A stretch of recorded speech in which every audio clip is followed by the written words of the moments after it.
Hey there, this is Dan. You're watching The Salty Sea, and today it is time for one of my favorite videos of the year, certainly my least watched video of the year, but that's okay, it's only for the crazies. I am going straight into my favorite reads of 2024, starting with the sequel to my number one from last year. Now, I didn't read very many books I didn't like this year. I think I got to 19. I probably liked 16 of them. So the fact that it went from number one to number 12 isn't that huge a drop, but I really wanted this series. For those of you who don't know, The Empire of the Wolf is an incredible fantasy series by Richard Swan. And the first two, which are the second one is The Tyranny of Faith, and the first one is The Justice of Kings. The first two were mind blowing. And I will link my favorite books of the year for 2023 and 2022 below, so you can see what I thought of those books. I was blown away by them. I thought literally, if this book could stand up to that quality level, that this would be a series that I would call one of the four or five greatest fantasy series of all time. I really think those first two books are that good. But sticking the landing is really hard, and this is not a book I disliked by any means. It's certainly not bad. Like, the quality of the writing, sentence for sentence, is pretty much right up there with the first two. The issue is that the first two books are these sort of mind expanding meditations on law mixed with just badass battles, really. And they've got like really good whodunit plots in there, along with some pretty cool battle scenes, along with a really interesting magic system, and it's just got like everything that you could want in a fantasy series that is supposed to make you think, right? And it's supposed to make you think about like the the nature of how we police ourselves and who we become when we are following which types of laws, etc. Well, if you liked those themes in the first two books, here's something completely different. Is sort of what happens. This becomes an incredibly gruesome, horrific, sort of terrifying eldritch horror book that rounds out the series. And uh, as far as building from the sort of the world, the very atmospheric, terrifying sort of world that is hinted at in the first two books. It certainly goes and explores everything they hinted at there, but it doesn't really necessarily deliver on all the promises I wanted. It also, the first one was so famous in fantasy circles because it took the character of Dirty Harry, who, if you've seen those Clint Eastwood movies or if you've seen like Judge Dredd, one of the two main characters of that first book is that archetype, and it's a really incredible character study and disentanglement of what that archetype means in our society. And as he kind of descends throughout those first two books, you assume that we are going to sort of dig more into his psyche and what makes that archetype tick. And this book just kind of lets him off the hook. So that's fine. But it is incredibly action packed, and I still had, and this is a great sign for everything I've complained about. This is an incredible sign about the book and why you should absolutely still pick up the series, is that I still had that feeling of being sad that I wasn't going to read about the characters anymore once the book was over. And that's what, you know, that's the sign of a really good final book in a series, is you're wishing there were more. So that did happen. This is an incredible series, but this won't score nearly as high on my list this time. Next is The Long Way to a Small Angry Planet. And this book is a ton of fun. It's very popular with kind of the more literary crowd. It won the Hugo Award for Best Series. This is just the first book in that series, but this is a sci fi novel about sort of gender and found family. There's a lot of just really cool aliens, is all I can really say about it. So this author clearly just spends a ton of time just thinking about how does biology affect culture and how does culture affect biology, etc. Then they kind of use those thoughts to generate like the wildest different aliens you've ever heard of. So that's definitely something to look forward to and kind of an interesting kind of selling point there. Otherwise, it's a lot of just like people trapped on a ship going from planet to planet, but that's what you get in for a lot of these. I wonder if this person was very influenced by Firefly, the TV show, but the sort of Western elements of Firefly don't really come out here. That's not really what this book is about. There, my only nitpicks here were there were some themes in this book that are kind of just hinted at but don't get explored. The characters are talking about sex constantly, which felt very kind of natural. Like, what else are you going to talk about when you're stuck in a rusty bucket of bolts in the middle of space, right? But like any sex that is had is not described really at all. It's all faded to black very early, and so it's like, why are we talking about it so much if we don't learn how these characters actually engage in it? That sounds like it's like a weird thing to complain that people aren't that's like that there's not enough fucking in a story, but in a story where they're constantly talking about it, it's weird that it's not there. The same is true about war. I think this author has a ton of ideas about why humanity goes to war and why we're addicted to war, and honestly, ideas that I didn't always agree with, but I would have liked to see them maybe explored a little bit more. I don't know. They just don't get into it, and there wasn't room for it. And this is a long series, so who knows? Maybe future books. Maybe they're just setting up things to check out. I'll definitely read the second one in the series this coming year and let you know kind of how it develops.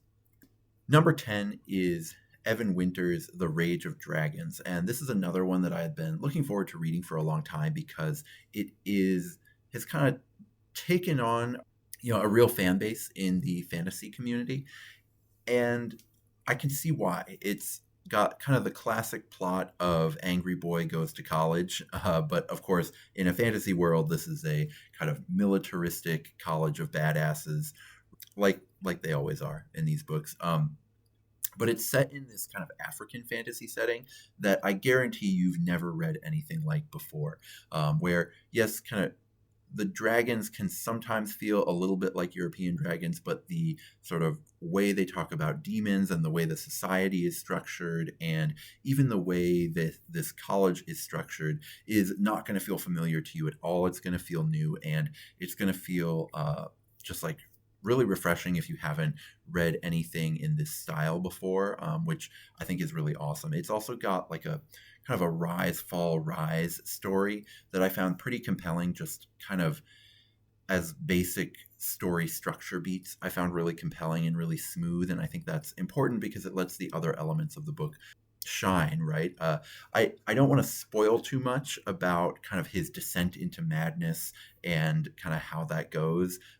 But this is like a very brutal story is all I'll spoil of that. One thing also that I really appreciated here was that the side characters, I think, they do a really good job having fully fleshed out agendas, where the main character doesn't necessarily know about what they're up to, but eventually by the end of the novel you figure out what they were into, and that actually makes you reassess how they acted in previous scenes. And I think that that's a sign of just like an author who cares about every single one of their characters, and that's what he achieved here, which I think is really cool. Anvils of the Helden Hammer, The Ancients, is the first time I've put a Black Library book on my shortlist for these reads, and I definitely think it feels like the best Black Library book I've read so far. There haven't been millions, of course, but this one's really solid. And it's really funny because it kind of reads like it's almost discarded. It just came out this year, but a lot of the models that are in it, a lot of the sort of fighter types that are in it have actually been squatted from the game itself, from Age of Sigmar. If anybody came to this from just like recommended via literary reasons, Age of Sigmar is a tabletop war game that exists, and Games Workshop publishes it and then publishes books to go along with it and flesh out the world. A lot of the basically the army that is showcased here is no longer in the game, or is actually in the game but has been sunsetted, and so will not be in the game anymore after next June, which is really funny. Of course, there are still sort of new types of Stormcast that are out, and they uh, a few of them are in this book, but a lot of the old ones are too, and that's a little funny. But what worked for me really is it brings them to life. It brings this sort of faction that a lot of people find inscrutable, a little bit difficult to connect to, and it brings it alive in a way I haven't ever seen before, where, the third chapter, I think, in this is the best single chapter I've read in any Black Library story, and it's not even close, where the whole thing gets into this, like, really, I think, kind of powerful. It situates these fighters into almost like a Vietnam veteran support group kind of vibe. It's about people who are desperate to feel human, but who also don't know when what they're feeling is good enough. And the way that the Stormcast experience has sort of always been at its best when it's a metaphor for PTSD, but it's never been explored this directly or this well before in any kind of fiction I've read. So I found that incredibly powerful. And I've read a few Stormcast novels, and none of them really did a good job humanizing them that way and kind of actually making the metaphor for PTSD feel actually real. And that this book is the first time that's ever happened, and so it's definitely the best Black Library book I've ever read. Another thing that helps here, there have been other Black Library books that I think have really incredible themes in them, but one thing that made this book really special to me was that the Black Library pitfalls, which is that they will just like take 20 pages off to just do an advertisement for the game. They just were were much less obtrusive here and kind of folded into the plot a little bit more smoothly than normal. I know that's kind of a weird compliment to give, is that like the advertisements weren't as annoying as they usually are, but that is a thing that with Black Library is like a huge problem for me when I read those books, is why do I have to slog through 20 pages that is clearly just like a catalog essentially. And this book, I didn't actually feel like I was slogging through it. It felt like I was actually supposed to be there, given where the narrative was going, which is something that makes me really thankful. Now, if you do like this kind of stuff, if you've been watching my channel for a long time about warcry, and if you've seen these sort of literary roundups before, and you're interested in joining in, I would love to have you join my Patreon. We are doing a book club this year. I don't know if we'll do it every month or maybe every quarter or maybe even just twice, but we are going to be doing it.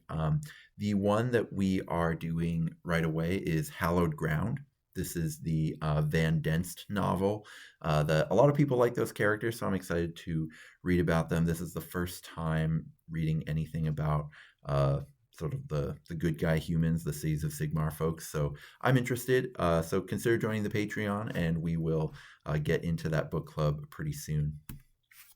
Next, number 8 is Gardens of the Moon by Steven Erikson. This is the first in the Malazan books.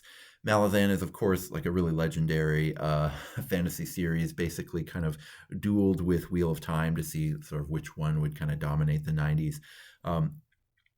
The first thing that kind of strikes me, or like the thing that really sticks with me, and the thing that kind of really jumps out at you by the time you're about like even just a quarter of the way through the novel, is that the narrative flow is absolutely wild. I ended up reading a lot of books this year with kind of interesting or kind of off the wall narrative structures, and we'll get into more of those later in this video. But this one, he switches perspectives really fast and with like a really vindictive sense of timing, always kind of giving you the character that knows the least about the current puzzle pieces on the board. There's partly because all the characters are kind of talking about this the events that are happening in this book almost like a game board.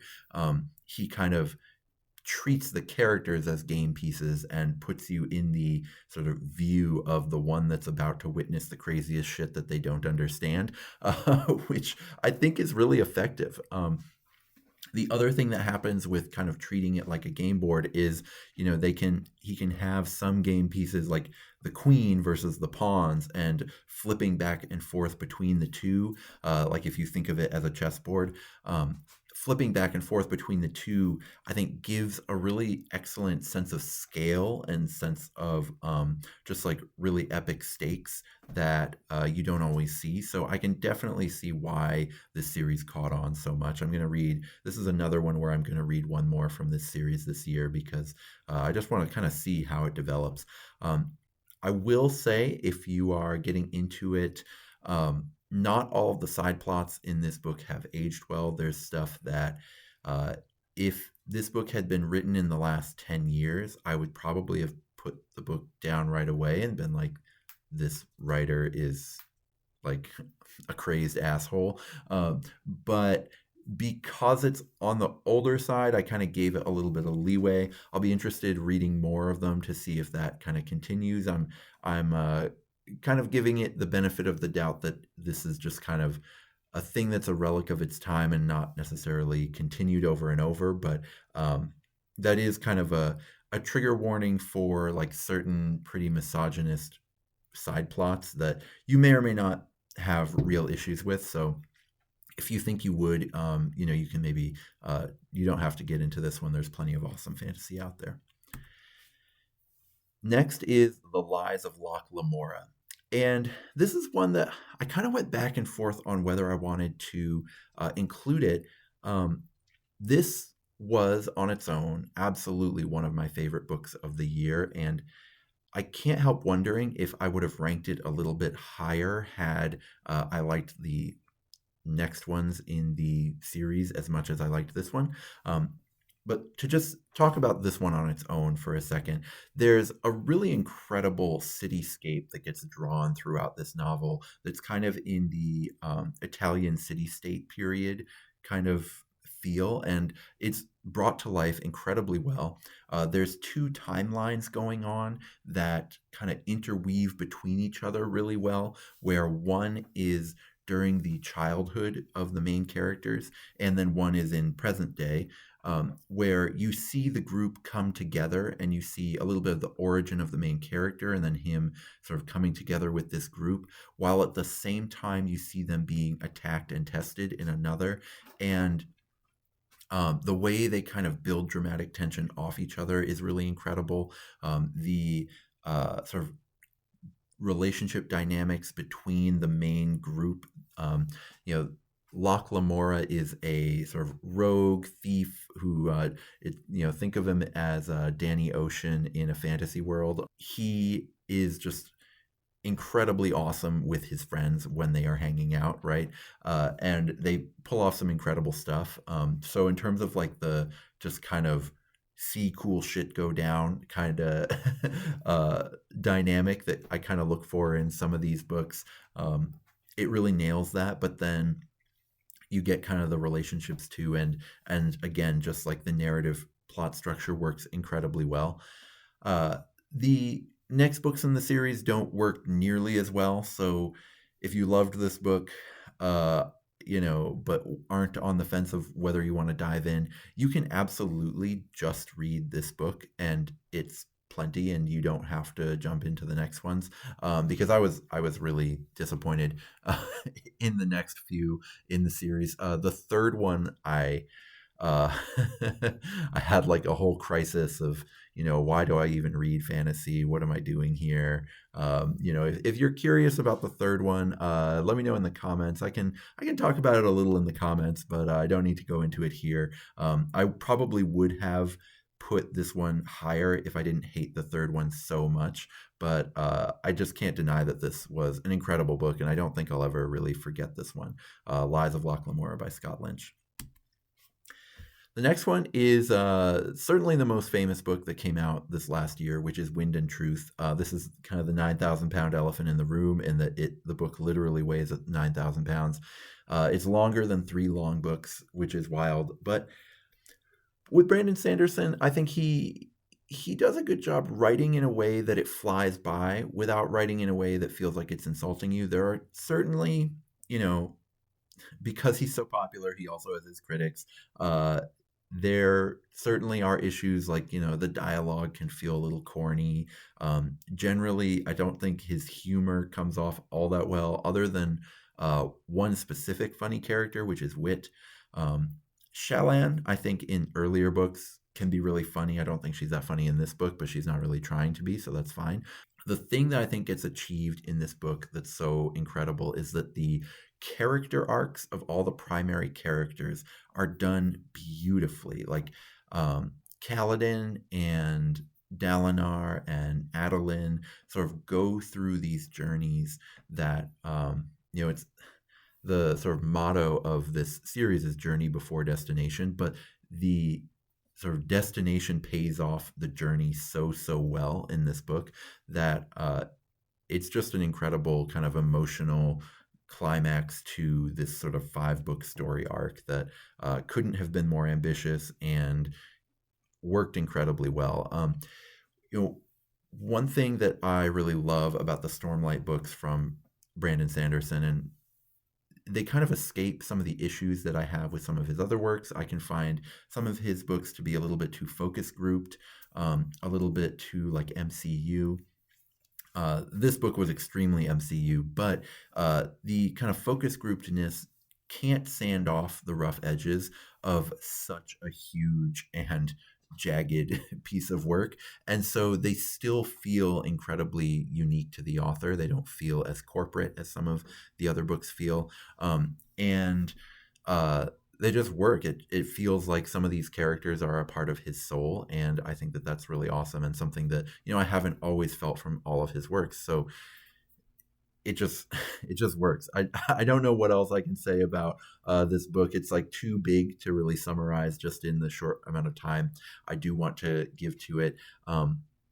But it was a huge relief to read this one because the third book in the series had, the quality in that one dips so much from the first two, and the fourth one picked it up a little bit but wasn't as good as maybe the second, certainly. And so I was worried that, are we going to see the last, especially after I'd read a couple other books of his that didn't really work for me after that fourth one. I was worried if I was going to if I had seen the last of Brandon Sanderson books that I really truly love, and I didn't have to worry because this worked out.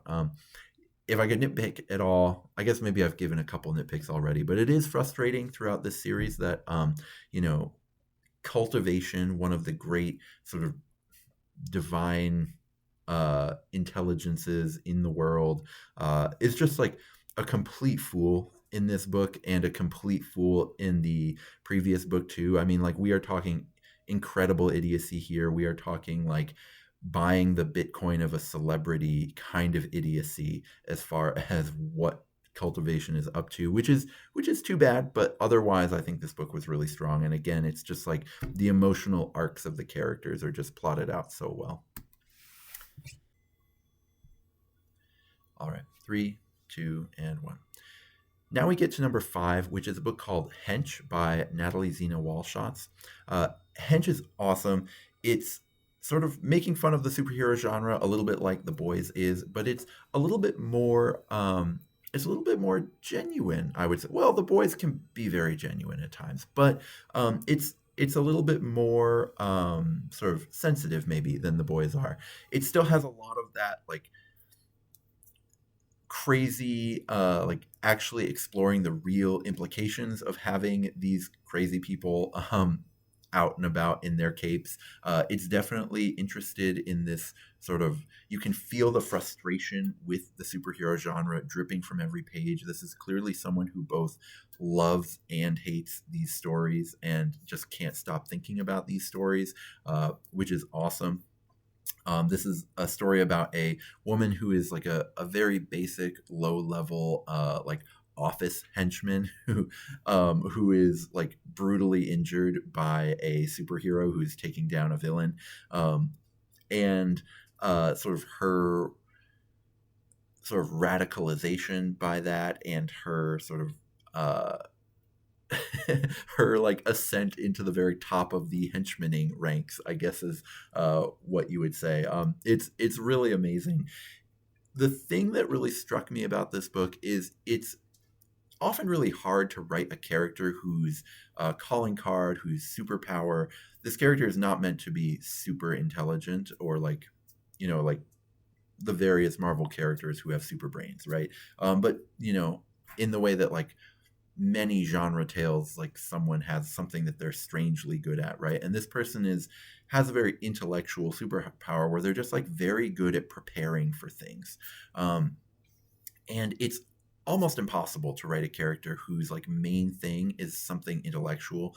There's kind of the classic Batman complaint of like Batman is supposed to be the world's greatest detective, but uh, no writer can write a mystery so like brain expanding that only Batman could solve it, right? So instead they write him beating up poor people essentially, right? But I do find that this book pulls it off where the main character actually goes and solves most of her problems with just like her mind and her preparation and her sort of her own way of dealing with things. It never just kind of betrays itself, which you so often get in these stories when especially like anytime you're trying to have a main character who doesn't have crazy superpowers in a world of very overpowered beings, right? Whether it's a fantasy thing or like a sci-fi thing, or like you see this a lot in anime where they kind of by the end of the anime they've kind of betrayed what the original parts of the series were about. Like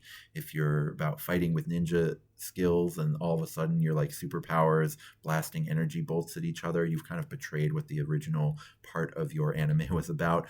This book never does that, and yet it still gets into these like a lot of really crazy shit goes down in the second half of this book, and it's, in my opinion, never really betrays what it was about. And finally, like the characters themselves, as the dynamics between the characters are revealed, I found it incredibly compelling and just like always wanting to know more and really feeling for these characters. And then even when kind of like maybe silly things would happen in terms of the battles, you would see how it affects the characters and you would realize it's not silly, it's actually deadly serious all the time, which is, I think, a really great thing to be doing when you're kind of actually examining what the superhero genre should be doing. So I couldn't have liked this book anymore. I'm kind of talking myself into like, why didn't I rank it higher? I kind of wish I had ranked it higher. But it is an incredible novel that I kind of want everyone to read. Um, Now we get to The Will of the Many by James. I actually don't know if it's Islington or Islington. But the thing I thought was so freaking cool about this book, like it's a fantasy novel. It's a little bit like Rage of Dragons, where it's like angry boy goes off to magic college. That is just a type of novel that exists in the fantasy world, and it will always exist, and it keeps coming back over and over, and that's okay, right? It's a story structure that a lot of artists have tried their hand at to see what they can do with it, and I think that this author does something really incredible with it. The sort of world building is really perfect in terms of this sort of pseudo-Roman society, and the way Rome still persists in the imagination of our own culture, I think is really well explored here in terms of like, is meritocracy real? Things like that I think get to how we structure our own society and where that comes from. And, so many of our ideas about what a government is supposed to look like, etc., are kind of built from Rome. And so to have a sort of not Rome fantasy, I think works really well. And the conception of how the supernatural elements are meant to work fits really well, again, with kind of what Roman culture looks like, which works really well. Another thing that really amazed me about this book is that I kept thinking about this book after I'd read it. I kept like devouring the book as I was reading it, despite absolutely fucking hating the main character. I hated him the entire time. Every single thing about him is annoying. The way he solves every single problem is exactly the same, and it requires zero effort from him. It pisses me off to know it. Every single thing about this main character pisses me off. And yet, I still couldn't stop reading because I think that this is so corny, but the friends that the character makes along the way are incredible. And so, we are defined by our friendships, and this character's friends make you root for the main character, in my opinion, like really well. And so, like, I just kept thinking about it after I'd read it, and I kept coming back to it, and I read this book really fast despite it being really long because I just couldn't stop. And it was all just because of those relationships that sort of are built in this in this college setting. And if you're going to write the angry boy goes off to college fantasy novel, that's what it should be. It should be about the way the friendships you make in that time of your life go on to define who you are. And so the author nailed it, and I couldn't be more impressed. The Left Hand of Darkness by Ursula K. Le Guin is a classic of sci-fi. She's amazing. She, I think, does philosophical science fiction better than anyone. And this is kind of at the very height of her questioning the ideas around how we envision our future progress as a species, essentially. She's digging as deep as you could possibly be. This comes from the era when she was reacting to a lot of these science fictions about, how is humanity going to venture into space, are incredibly like, it's like almost hard to talk about in our current era because we just elected kind of this tech bro oligarchy in the country where I live in, the United States. And so, these tech bros, they say all kinds of just like wild shit about, what types of, like, what types of virtues are going to be useful in this, techno dystopia that they're hoping to create, right? And the way all of everything that they say, all comes down to like the things that were being said in science fiction in the 60s and 70s. And, they are extremely sci-fi influenced, but this was from back then, and her just kind of absolutely dismantling the idea that male aggression is the key to getting through the stars, which is kind of a weird tangent to hear unless you know the kinds of things that like Zuckerberg has said about how important he thinks aggression is, right? This book is set in an essentially inhospitable planet called Winter. The planet is called Winter. It's basically Hoth, right? And it looks at these people who survive on this incredibly inhospitable planet and have created like a very real society there. And the way a visitor from an intergalactic empire comes down into this society and sort of judges them wanting in many ways, and then slowly comes to realize that the advances that they have made in the sort of environment that they came from are things that his culture probably never would have managed. The book does an incredible job interrogating what it is exactly about this culture and what it is exactly about these people. I don't want to give away the way in which these people are different from regular humans, but what it is about these people has allowed them to survive and create, an actually advanced civilization, not as advanced as his intergalactic empire, but a legitimately advanced civilization in this inhospitable realm. It is maybe a book that if I hadn't done this for a book club, which encouraged me to really dive into it and think about it as hard as I could, I maybe wouldn't have liked it as much. I maybe would have just like kind of gone through and been like, oh, that's cool, and wow, that's cool. But when you like really interrogate what's going on, there's no author. I don't know. There's other authors in sci-fi who do reward you for doing this, but I don't think any author does it better than Ursula Le Guin as far as rewarding you for thinking about why she chose to set up a scene the way she chose to set it up, and thinking about what she's trying to say underneath what she's trying to say. And then also sometimes she'll just hit you with her saying it explicitly too, which is like a really cool kind of almost like a sine curve of intent, which I think she pulls off. And yeah, this book is really incredible, and I think everyone should read it. Next is Spinning Silver by Naomi Novik, and this book is really fun. It's a much easier read than the last one, for example, but it is a ton of fun, and it is still really ambitious in terms of how thoughtful it is, and in terms of just like the pacing and things like that. This is a fantasy set in kind of Eastern Europe about a Jewish family in a world full of Slavic monsters, and like their essentially struggle to survive.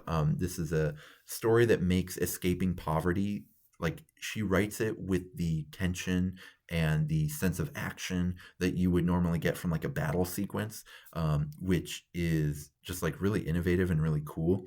And it makes banking seem cool, which is something that I would have said is impossible if you told me that before I read it.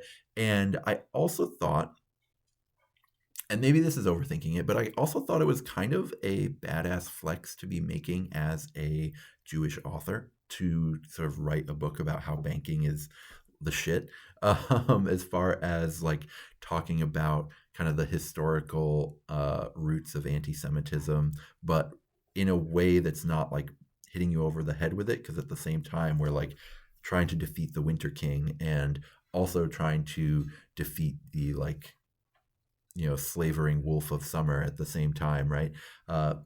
This book is a romantasy, and I do know that 99% of my viewers are male, but I don't think you'll notice that aspect very much, because this is a world, a old fantasy world where like women are sold for their dowries all the time, and or like women are sold for various prices, or they're like forced to save a dowry to get themselves out of their own house all the time. Like your marriage status defines you for these characters regardless, and so having marrying up be a plot point is like, it doesn't feel that weird at all, because really it's about like social mobility.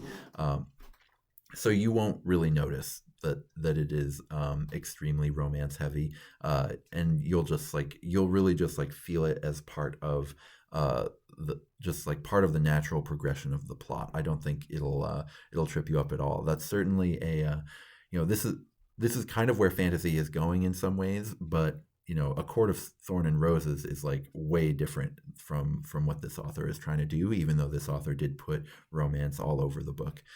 This is really incredible, and I think I really picked it for just like the way she wrote economics and managed to put that in a fantasy story.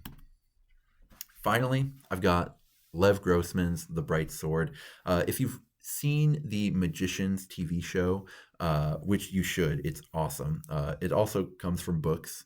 This is the guy who wrote the books to that TV show, and this is a sort of King Arthur story, but this is after King Arthur dies, after Mordred kills him, and most of the knights of the Round Table are dead, and sort of picking up the pieces of Britain. And it's incredibly atmospheric as far as it just like it really does feel like you've been put in this world in a way that the dialogue and stuff of other fantasy novels doesn't always achieve, and it just sort of goes in and goes, I am going to write another Arthurian tale, essentially, where it's not trying to retell any of the tales that are there, but it's trying to create a new story that is still feels apart with everything. So it nails like cool knights going around being chivalrous but badass. It nails the mysticism of it. It sort of goes through, and and good King Arthur stories, they wrestle with the idea of a changing society because, of course, King Arthur is in this world where, the old pagan Britain is fading away as, um, while at the same time, sort of Christian Europe is struggling to decide on its own identity.